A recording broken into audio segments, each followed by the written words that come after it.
Student good morning to all of you. आज हम देखेंगे class 10 maths chapter 3 pair of linear equation and two variables की exercise 3.6 का intro. 3.5 जो exercise आपको छोड़ देनी है, क्रॉस मल्टीप्लिकेशन मेथड हम नहीं पढ़ेंगे, हम डायरेक्ट क्या पढ़ रहे हैं एक्सरसाइज 3.6 का इंट्रोडक्शन। ठीक है, और आज का जो हमारा टॉपिक है वो क्या है, equations reducible to a pair of linear equations and two variable. ठीक है, देखिए इसका क्या मतलब है। सपोज कीजिए कि आपके पास जो स्टैंडर्ड फॉर्म होता है पेयर ऑफ लीनियर इक्वेशन का, वो क्या होता है a1x plus b1y plus c1 equal to 0 and a2x plus b2y plus c2 equal to 0। ये क्या ना आपका स्टैंडर्ड फॉर्म होता है। इस स्टैंडर्ड फॉर्म की इक्वेशन को आप देख के उसको सोल्व करते हो by elimination method, substitution method या फिर ग्राफिकली, जैसे भी आपको सॉल्यूशन फाइंड करना हो आप क्या ना उसको सोल्व करते हो। बट कभी मान लीजिए आपको इक्वेशन इस फॉर्म में मिल जाए a1 upon x plus b1 upon y plus c1 equal to 0, a2 upon x b2 upon y plus c2 equal to 0। फिर तो क्या फॉर्मूला लिख सकता है? हो सकता है ना, क्या दिक्कत है, कोई प्रॉब्लम नहीं है। c2 का फॉर्म में क्या तो नंबर ही आएगा, उस नंबर का एलसीएम लेके अपन पूरी इक्वेशन में मल्टीप्लाई कर देंगे तो फ्रैक्शन हट जाएगा। तो इसके लिए अपन क्या ना यहाँ पे अब आप ये मत बोल देना कि सर अपन इनका भी एलसीएम लेकर मल्टीप्लाई कर देंगे। ये वेरिएबल है, यहाँ कोई नंबर नहीं है, कोएफिशिएंट नहीं है, ये वेरिएबल है। ठीक है ना, ये x है ये y है। अब मैं बोलूँ बताइए भैया इस टाइप में कोई सी इक्वेशन आ जाए, सपोज एक एग्जांपल ले लेते, देखिए एग्जांपल फर्स्ट है।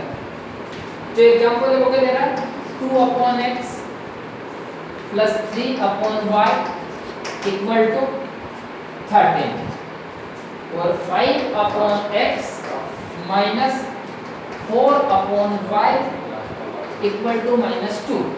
अब मैं आपसे बोलूं कि ये pair of linear equation in two variable है और आपको इसको जो है ना किसी भी मेथड से सॉल्व करना है, तो सबसे पहला सवाल तो आपका ये होगा कि सर ये pair of linear equation in two variable है ही नहीं।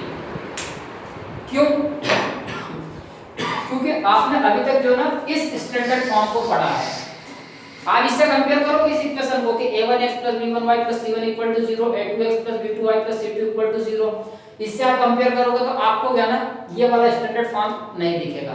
तो आपका सवाल क्या होगा कि सर ये तो pair of linear equation in two variable है ही नहीं। बट हम बोल रहे हैं ये pair of linear equation in two variable ही है और इसका सॉल्यूशन अपन फाइंड कर पाएंगे। कैसे करेंगे? यदि मान लीजिए ये वाला फॉर्म ना आके इस फॉर्म में आ जाए, मान लीजिए सपोज कीजिए a1 upon x plus b1 upon y plus c1 equal to 0 या फिर a2 upon x plus b2 upon y plus c2 equal to 0। तो यदि इस फॉर्म में भी यदि मान लीजिए आपको कोई पेयर ऑफ लीनियर इक्वेशन यदि मिलती है तो वो क्या ना, यदि इस इक्वेशन इस फॉर्म की कोई इक्वेशन मिल जाए वो pair of linear equation in two variables ही होती है। अब इसको सॉल्व करना कैसे है, इसको कैसे सॉल्व करना है? देखिए ये जो इक्वेशन दोनों इसी फॉर्म की है। अब आप इसको मैं सोल्व करने का बोलूं एलिमिनेशन मेथड, सब्स्टिट्यूशन मेथड या फिर क्या बोलते हैं अपने ग्राफिकली मेथड से, आप इसको कैसे सोल्व करोगे? आपको कुछ समझ में आ रहा है? देखिए तो जो रेड्यूसिबल है ना, अब रेड्यूसिबल का मतलब ये है, यहाँ पे देखो आप a1 का कोएफिशिएंट a1 अपॉन में क्या है ना 1 अपॉन x है, 1 अपॉन x, a1 अपॉन क्या है 1 अपॉन x और यहाँ a2 अपॉन क्या है, क्या मैं इसको ऐसा लिख सकता हूँ a1 into 1 upon x लिख सकता हूँ ना, इसको a1 into 1 upon x लिख सकता हूँ plus b1 into 1 upon y लिख सकता हूँ प्लस c1 equal to 0। यहाँ पर भी क्या मैं a2 into 1 upon x लिख सकता हूँ और यहाँ पर भी क्या होगा b2 into 1 upon y plus c2 equal to 0 लिख सकता हूँ इस फॉर्म में। तो अब यहाँ पर देखिए यहाँ पर भी क्या ना 1 अपॉन x है और यहाँ पर भी 1 अपॉन x है, यहाँ पर भी 1 अपॉन y है और यहाँ पर भी क्या है 1 अपॉन y है। सपोज अगर मैं 1 अपॉन x को u बोल दूं, 1 अपॉन x को क्या बोल दूं मैं u बोल दूं। अभी बता रहा हूं ना क्यों बोल रहे हैं, क्योंकि इस फॉर्म में लाना अपने को, इस इक्वेशन को क्या ना इस फॉर्म में लेके आना, इसके लिए मैं इसको u कंसीडर कर रहा हूं कि 1 अपॉन x इक्वल टू क्या हो गया u हो गया और 1 अपॉन y को मैं क्या मान लूं v मान लूं, 1/x इक्वल टू तो u हो जाएगा और 1/v इक्वल टू क्या हो जाएगा 1/y इक्वल टू v हो गया। मैंने इसको कंसीडर कर लिया। अब आपको क्या करना है, इन दोनों इक्वेशन में क्या ना 1/x की जगह u पुट कर देना है, 1/y की जगह v पुट कर देना। तो देखो मैं पुट करता हूं यहां पे, इस इक्वेशन में पुट करूंगा तो a1 1/x की जगह में क्या पुट कर रहा हूं u प्लस b1 1/y की जगह क्या पुट कर रहा हूं v plus c1 equal to 0। इस इक्वेशन में देखो a2 1/x की जगह क्या पुट कर रहा हूं u प्लस b2 1/y की जगह क्या पुट कर रहा हूं v plus c2 equal to 0। अभी किस फॉर्म में आ गई, स्टैंडर्ड फॉर्म में आ गई, नहीं आ गई। a1x plus b1y plus c1 equal to 0, a2x plus b2y plus c2 equal to 0। अब यहाँ पे भैया x y नहीं है, क्या दिक्कत है, वेरिएबल जरूरी थोड़ी ना कि x एंड y के टर्म में, वेरिएबल कुछ भी हो सकता है, n n o p q r कुछ भी हो सकता है, अल्फा बीटा, वेरिएबल कुछ भी ले सकते हो। वेरिएबल क्या ना जो वेरी करता है, चेंज होता रहता है, वही होता है ना, चेंज होता रहता है, उसको बोलते हैं वेरिएबल। तो आप वेरिएबल में क्या ना कुछ भी ले सकते हो, जरूर थोड़ी x y चाहिए। तो u और v आपका क्या होगा इस इक्वेशन में वेरिएबल होगा, यहाँ पे ये u और v क्या होगा वेरिएबल होगा, ठीक है। अब देखिए आपने इस इक्वेशन को इस फॉर्म में कन्वर्ट कर दिया। अब इस इक्वेशन को आपको सॉल्व करना है, किससे सॉल्व करना है, एलिमिनेशन मेथड, सब्स्टिट्यूशन मेथड, कोई सी मेथड से आप इसको सॉल्व कर लो। आया समझ में। तो हमने क्या किया, इसको रिड्यूस कर दिया, रिड्यूसिबल है ना कि 1/x को हमने u ले लिया, 1/y को हमने v ले लिया, और ये स्टैंडर्ड फॉर्म में कन्वर्ट हो गई। अब इसको आप आसानी से सॉल्व कर लोगे, ठीक है। तो अब ये जो हमारी इक्वेशन है, क्या मैं इसको 2 into 1/x लिख दूं, क्या मैं इसको 3 into 1/y लिख दूं इक्वल टू 13। ये क्या हो जाएगा 5 into 1/x minus 4 into 1/y equal to minus का 2। अब आपको क्या करना है, कुछ नहीं, यहाँ पर भी 1/x, यहाँ पर भी 1/x, यहाँ पे 1/y, यहाँ पर भी 1/y, कैंसिल आउट नहीं होंगे। अभी अपने को क्या ना वो मानना पड़ेगा ना, v और u मानना पड़ेगा। तो आप क्या लोगे 1/x इक्वल टू u और 1/y इक्वल टू v। जरूरी नहीं है अब u भी मानो, कुछ भी मान लो, a भी मान लो, c d मान लो, कुछ भी मान लो, mn मान लो, op मान लो, सारे वेरिएबल है वो। तो वेरिएबल को फिक्स वैल्यू थोड़ी ना होती, जैसे कोएफिशिएंट कांस्टेंट है इसकी फिक्स वैल्यू है, आप इसको नहीं मान पाओगे। बाकी ये रहेगा ना कि जैसे ये 2 है, 2 को आप क्या 5 बोल दोगे क्या, 2 को 3 बोल दोगे क्या, 2 तो 2 ही रहेगा, कांस्टेंट है ना। तो अपन ये इसको कांस्टेंट है, कोएफिशिएंट को क्या चेंज नहीं कर सकते। वेरिएबल तो आप कुछ भी ले लो, कुछ भी ले लो। तो यहाँ पे क्या ना 1/x की जगह आप क्या पुट करोगे u पुट करोगे, 1/y की जगह आप क्या पुट करोगे v पुट करोगे। तो देखो इस इक्वेशन में 2 into 1/x की जगह आपने u पुट किया, 3 into 1/y की जगह आपने v पुट किया इक्वल टू 13, 5 into 1/x की जगह आपने u पुट किया प्लस 3 into 1/y की जगह आपने v पुट किया इक्वल टू, अरे ये इसमें पुट कर दिया है मैंने, 5 into u minus 4 into v equal to minus का 2। अब ये भैया आपको क्या ना pair of linear equation in two variable standard form में आपको मिल गई है। अब इसके आपको सॉल्यूशन चाहिए, सॉल्यूशन किसके चाहिए u एंड v के, इसका सॉल्यूशन चाहिए u एंड v के। तो अब देखो इन इसको ये जो आपको pair of linear equation two variable मिला, इसको अपने को सॉल्व करना है। किस मेथड से सॉल्व करें, या तो सब्स्टिट्यूशन से वही है, किसी से भी कर लो, जरूरी नहीं है सब्स्टिट्यूशन से होगी, किसी से भी कर लो जो आपको आसान लगे। एलिमिनेशन सबसे आसान होती है। ये यहाँ पे 2u है और यहाँ पे 5u है, यहाँ पे 3v है और यहाँ पे 4v है। या तो u या v के किसी भी एक टर्म को आप क्या ना सेम कर लो, ठीक है। तो देखिए अब क्या होगा, इसमें आपने को क्या ना सॉल्यूशन फाइंड करना है। सॉल्यूशन में u एंड v की वो वैल्यू जो दोनों इक्वेशन में पुट करने पे दोनों इक्वेशन को क्या करें सेटिस्फाई करें। तो अब हम इसको क्या ना सोल्व करते हैं, किस मेथड से करें। अभी मैं डायरेक्ट इसका सॉल्यूशन यहाँ पे देखिए, इधर मेरे पास जगह नहीं है तो मैं इसका सॉल्यूशन यहीं पे कर दे रहा हूँ, यहीं पे कर दे रहा हूँ। फिर अपन जो एग्जांपल करेंगे ना उसको फ्रेश जरा अच्छे से करेंगे, ठीक है। तो मैं इसको क्या ना एलिमिनेशन मेथड से कर रहा हूँ। u या v किसी भी एक टर्म्स को अपने को क्या ना ये u या v के कोएफिशिएंट को इक्वल कर लेना है। तो मैं कर रहा हूँ v के u के कोएफिशिएंट को इक्वल, यहाँ पे क्या ना 5 है और यहाँ पे 2 है। तो हमें क्या करना, इन दोनों को इक्वल करना है। जब भी इक्वल करना होता है मैं क्या बता रहा हूँ, u को अगर आपको इक्वल करना है तो जो सेकंड इक्वेशन का u का कोएफिशिएंट होता ना उस पूरे का मल्टीप्लाई फर्स्ट इक्वेशन में कर दो, एंड जो फर्स्ट इक्वेशन u का जो कोएफिशिएंट होता ना उस कोएफिशिएंट का मल्टीप्लाई इक्वेशन 2 में कर दो। तो हमें क्या करना पड़ेगा, 5 का मल्टीप्लाई इक्वेशन फर्स्ट में करना पड़ेगा एंड 2 का मल्टीप्लाई इक्वेशन सेकंड में करना पड़ेगा। तो 5 का मल्टीप्लाई जब मैं इक्वेशन फर्स्ट में करूंगा क्या हो जाएगा, दोनों साइड ध्यान रखना बोथ द साइड, तो ये हो जाएगा 10u, ये हो जाएगा 5 3 या 15v, और ये 5 13 30 कितना हो जाएगा 65। ठीक है, अब हमें क्या करना है, 2 का मल्टीप्लाई थर्ड सेकंड इक्वेशन में करना है। तो 5 2 क्या हो जाएगा 10u, और 2 4 में कितना हो जाएगा माइनस का 8v इक्वल टू 2 माइनस 2 2 क्या हो जाएगा माइनस का 4। देखिए 10u होगा सेम। अब आपको क्या करना है कि इसको चाहो तो इक्वेशन 3 नाम दे दो और इक्वेशन 4 नाम दे दो। अब आप चाहो तो आपको सब्ट्रैक्ट ही करना पड़ेगा। क्या करना पड़ेगा, सब्ट्रैक्ट। हमेशा ध्यान रखना यदि एक प्लस है और एक माइनस है उस कंडीशन में, जैसे यहाँ पे माइनस होता, अब ये सब्ट्रैक्ट नहीं होगा, यहाँ पे प्लस करना पड़ेगा, क्योंकि सब्ट्रैक्ट करोगे तो नीचे का क्या हो जाएगा साइन चेंज हो जाएगा, तो ये माइनस तो प्लस में कन्वर्ट हो जाएगा, तो ये प्लस दोनों ऐड हो जाएगी। तो हमेशा ध्यान रखना कि एक अपोजिट साइन रहे, यदि एक प्लस का रहे एक माइनस का रहे तो उस कंडीशन में उसको माइनस नहीं करेंगे, हमको ऐड करना पड़ेगा। ठीक है, सब्ट्रैक्ट कब करेंगे, जब दोनों साइन क्या सेम हो, दोनों साइन क्या होंगे सेम होंगे।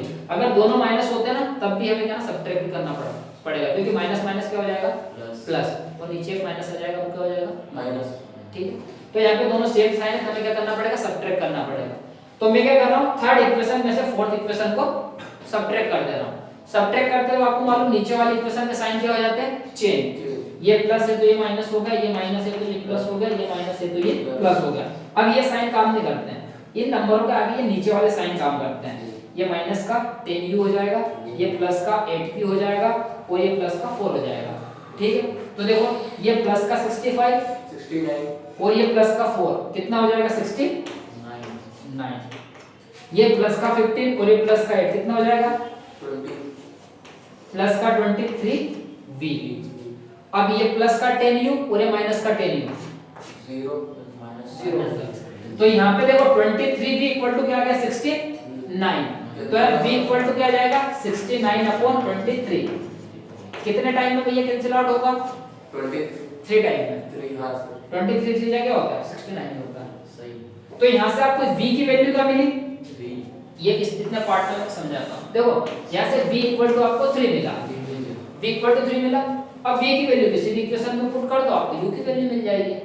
ठीक है, किसी में भी कर दो, वो तो बोला ना ये इतनी जितनी सारी इक्वेशन है ना, आप इसमें से किसी में भी कर दो, चाहे इसमें करो चाहे इसमें करो चाहे इसमें करो चाहे इसमें करो, आपको u की जो है ना u की वैल्यू वही मिलेगी। तो वो ऊपर वाले इसमें कहां, तो इसमें कर देते हैं इक्वेशन फर्स्ट में हम क्या करते हैं v की वैल्यू को पुट कर देते हैं। तो ये क्या है, ये है 2u + 3 * v की वैल्यू क्या है 3 = 13।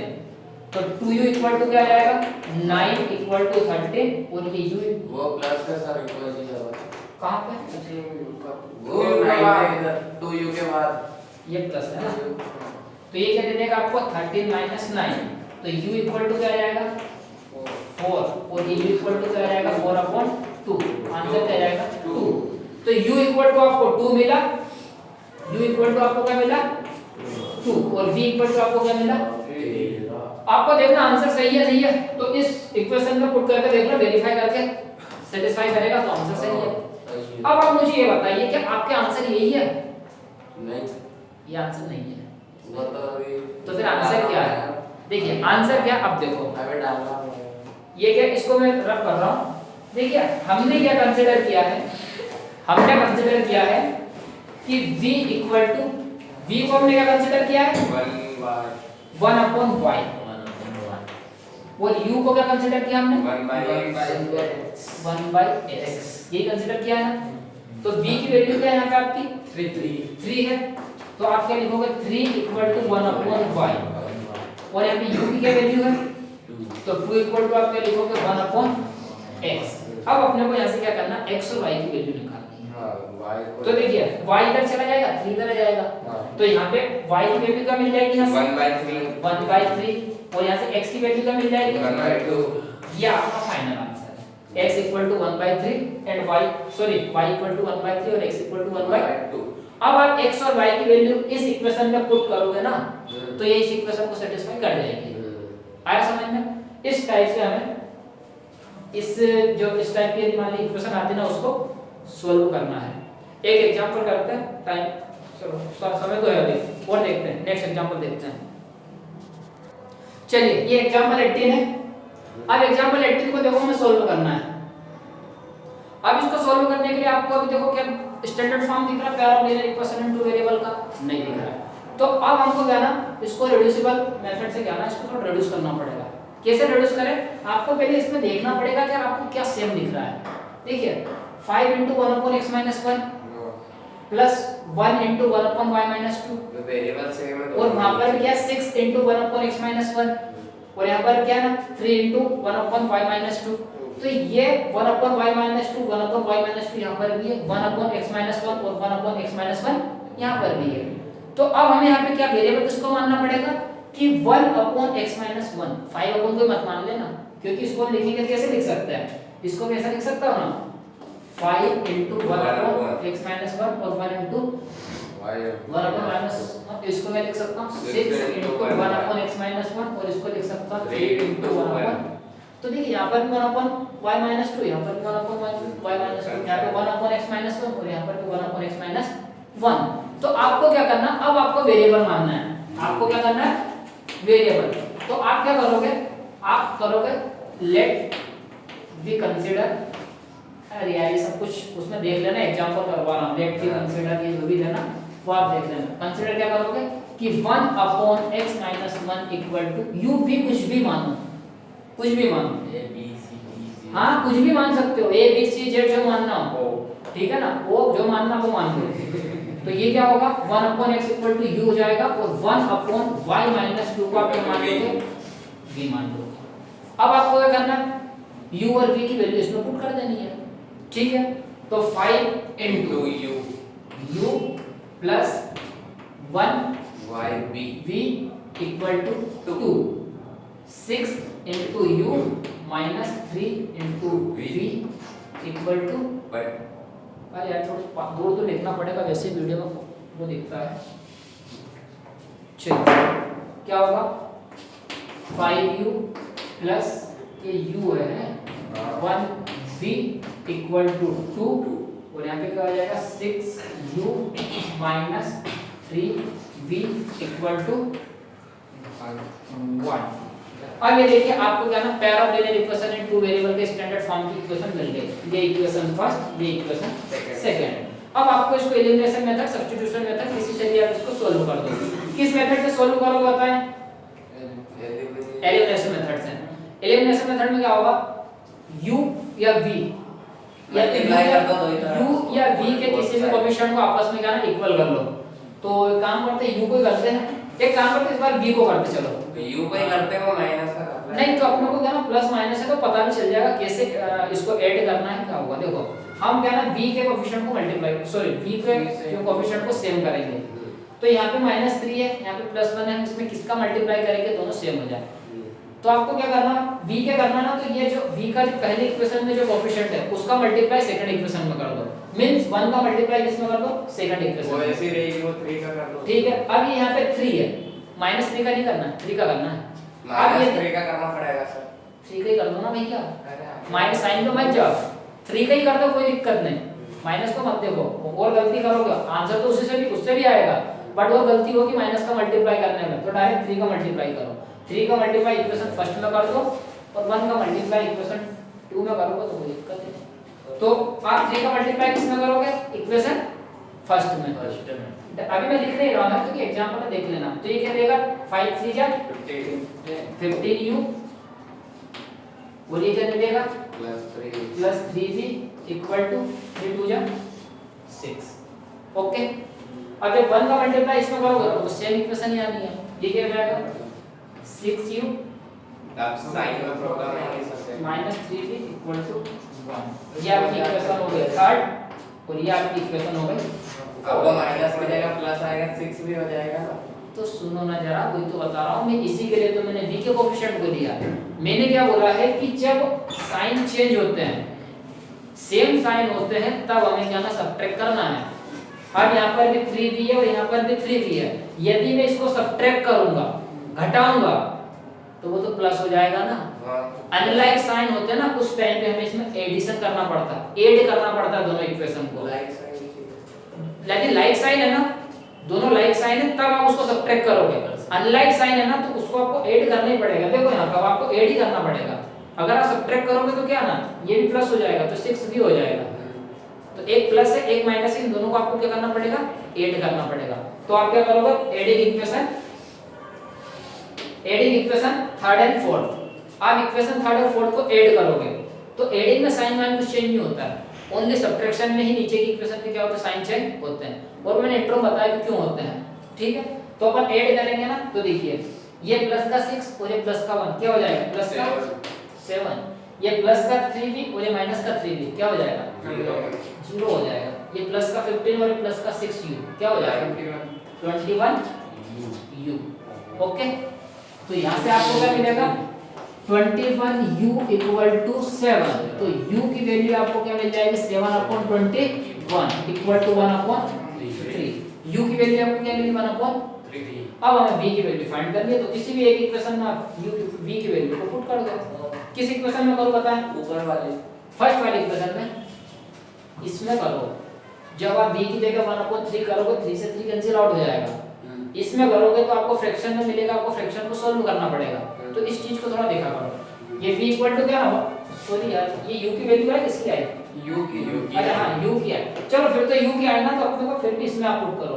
इसमें 1/3 क्या होगा, u की जगह 1/3 करोगे तो 6/3 कैंसिल आउट हो जाएगा, 3 से 6 हो जाएगा।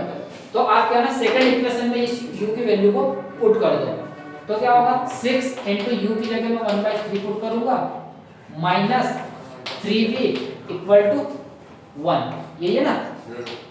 तो ये 3 से 6 2 टाइम में कैंसिल आउट हो गया, 2 माइनस 3v इक्वल टू 1। अब आप क्या करो, या तो माइनस 3v को इस साइड ले आओ या फिर 2 को इस साइड लेके आओ, जो आपको बेहतर लगे, ठीक है। आया समझ में, तो 2 को इस साइड ले आओगे तो यहाँ पे क्या बचेगा, minus 3v equal to 1 minus 2। तो 3v इक्वल टू आपको क्या मिलेगा, माइनस का 1। ये माइनस है, ये माइनस है, दोनों साइड माइनस होते हैं ना, तो कट हो जाते हैं। क्यों हुआ, ये इसके लिए हुआ क्योंकि ये माइनस है, ये माइनस है। v को हमें यही रखना है, और ये जो -3 है मल्टीप्लाई में, इक्वल को इस साइड आकर डिवाइड में आएगा। जब भी मल्टीप्लाई या डिवाइड में क्या ना, इक्वल के इधर उधर जो ट्रांसफर होता है ना, लेफ्ट हैंड से राइट हैंड या राइट हैंड से लेफ्ट हैंड, तो साइन के साथ में आते हैं। हाँ, यदि ये पूरी टर्म -3v एक पूरी टर्म ही, पूरी टर्म को इक्वल के इस साइड ला रहे हैं, तो वो प्लस होएगा, ठीक है। तो ये मल्टीप्लाई में इधर जाकर डिवाइड में हो जाएगा, ये -1 और ये -3 यहाँ पे आएगा -3, ये माइनस से माइनस कैंसिल डिवाइड हो जाएगा। तो v की वैल्यू भी क्या मिल गई, 1/3 और u भी आपको क्या मिल गया, 1/3। आपको चेक करना है कि अपना आंसर सही है या गलत है। तो इस किसी भी इक्वेशन में आप जो है u और v की वैल्यू पुट करके इसको वेरीफाई कर लो, ओके। बट अभी हमारा फाइनल आंसर है क्या, नहीं है, ये हमारा फाइनल आंसर नहीं है। हमने क्या कंसीडर किया, u equal to 1/x minus 1 और v इक्वल टू हमने क्या कंसीडर किया, 1/y माइनस 2, ये कंसीडर किया था। तो अब u की वैल्यू क्या आ गई, 1/3 u की वैल्यू, ये इसके इक्वल आ जाएगा 1/x माइनस 1 के। और यहाँ पे v की क्या वैल्यू, 1/3 वो भी 1/3 इसके इक्वल आ जाएगी 1/y माइनस 2 के। अब यहाँ से इन दोनों को सॉल्व करके आपको यहाँ से x की वैल्यू फाइंड करनी है, ठीक है। आप यहाँ पे क्या करोगे, क्रॉस मल्टीप्लिकेशन, यही होगा ना, इसका मल्टीप्लाई इसमें, इसका मल्टीप्लाई इसमें। तो जब x - 1 को मल्टीप्लाई 1 में होगा तो आपको क्या देगा, x - 1 इक्वल टू 1 का 3 मल्टीप्लाई होगा तो 3। यहाँ से क्या होगा, x को यहीं पे लेने दो, -1 x इक्वल टू 2 आ जाएगा। तो ये क्या हो जाएगा 3, ये -1 का इस साइड आके प्लस का 1, ये -1 इक्वल के साइड आके प्लस का 1 होगा ना। तो x की वैल्यू आपको क्या मिलेगी, 4। अब इसको भी सॉल्व करो, देखो y - 2 का मल्टीप्लाई 1 में होगा तो आपको क्या मिलेगा, y - 2 ही मिलेगा। 3 का मल्टीप्लाई 1 में होगा क्या मिलेगा, 3 ही मिलेगा। y को यहीं पे रहने दो, ये -2 स्टार्ट आकर प्लस का 2 हो जाएगा, तो y इक्वल टू हो जाएगा 5। ये आपका फाइनल आंसर है, x इक्वल टू 4 और y इक्वल टू 5। अगर आपको वेरीफाई करना है कि अपना आंसर सही है या गलत है, तो अब आपको यहाँ पे क्या ना x एंड y की वैल्यू इन दोनों इक्वेशन में पुट करके आपको वेरीफाई करना है। चलिए इसको वेरीफाई कर लेते हैं, उसके बाद में क्या ना टाइम हो गया। टाइम भी हो गया, तो चलिए वेरीफाई करके दिखाऊं क्या? वेरीफाई करके दिखाऊं? रहने दो। करके दिखा देता हूं। चलो x equal to 4 y equal to x equal to 4 and y equal to 5। मैं इस पूरे पार्ट को रब कर रहा हूं, मैं ओनली वेरीफाई करके दिखाऊंगा।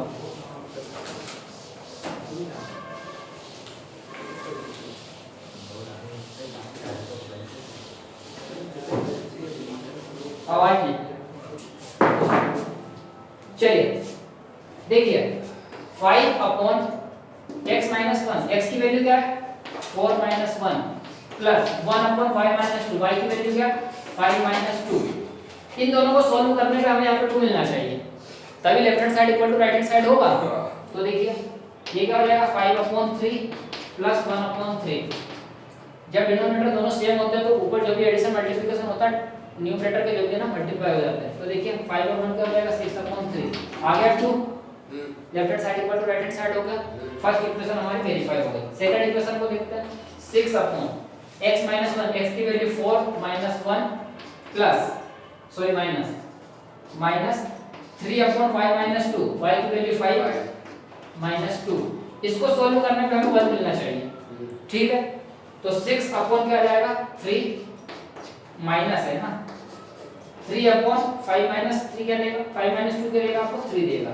तो ये 2 से 6 से 2 क्या ना 2 टाइम में कैंसिल आउट, तो ये आपको क्या देगा 2 माइनस 3 से 3 कैंसिल आउट 1। आपका आंसर आ गया 1, left hand side equal to right hand side. तो आपके जो ये आंसर है x equal to 4 y equal to जो है सही है, ठीक है। इस टाइप में अपने को एक्सरसाइज को सॉल्व करनी है।